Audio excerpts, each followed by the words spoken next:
नमस्कार मित्रो, आज हिवाळी अधिवेशनाचा पहिला दिवस। पहिल्याच दिवशी पुरवणीमध्ये लाडक्या बहिणींसाठी 1400 कोटी रुपयांची तरतूद करण्यात आलेली आहे।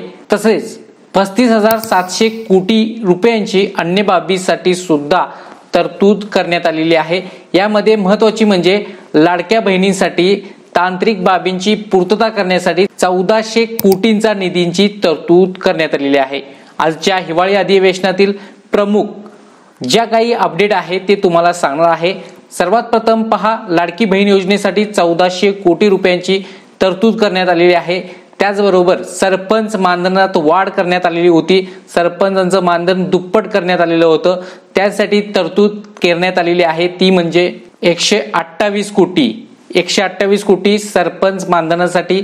अंगणवाडी सेविकांचं सुद्धा मानधन वाढवण्यात आलेलं होतं। अंगणवाडी सेविकांच्या मानधनासाठी 290 कोटींची तरतूद करण्यात आलेली आहे। ओबीसी समाजासाठी मोदी आवास घरकुल योजनेतून 1250 कोटींची तरतूद करण्यात आलेली आहे। इमारती, रस्ते, पूल बिनव्याजी कर्जातून बांधण्यासाठी 3195 कोटींची तरतूद सुद्धा केलेली आहे। मुख्यमंत्री बळीराजा वीज सवलत योजनेसाठी 2750 कोटींची सुद्धा तरतूद पहिल्याच दिवशी करण्यात आलेली आहे।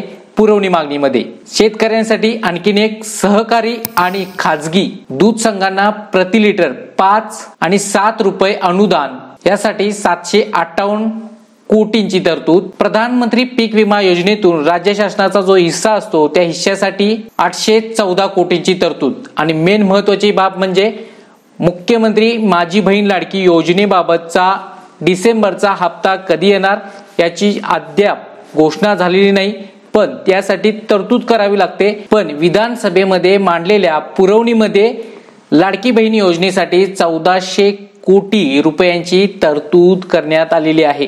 ही एक आनंदाची अपडेट आहे। म्हणजेच लाडकी बहीण योजना ही जुलै, ऑगस्ट, सप्टेंबर, ऑक्टोबर आणि नोव्हेंबर या 5 महिन्याचे 7500 महिलांच्या खात्यावरती आलेले आहेत। आणि ज्या पात्र आहेत पण अद्याप त्यांच्या खात्यावरती पैसे आलेले नाहीत, त्यांच्या सुद्धा खात्यावरती पैसे येत आहेत। बऱ्याचशा महिलांच्या खात्यावरती आलेले सुद्धा असतील, त्यांच्या कमेंट तुम्ही वाचू शकता।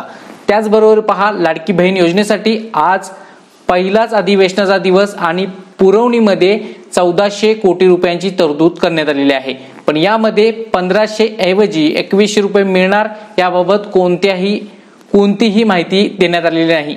आता नेक्स्ट अपडेट काय असणार आहे, सरकारचं पुढचं पाऊल लाडकी बहीण योजनेसाठी, हे पाहण्यासाठी आपल्या चॅनलला सबस्क्राईब करून ठेवा। पुन्हा भेटूया नेक्स्ट महत्त्वपूर्ण व्हिडिओ घेऊन। ही आनंदाची अपडेट सर्व तुमच्या महिला भगिनींना शेअर करायला विसरू नका। धन्यवाद।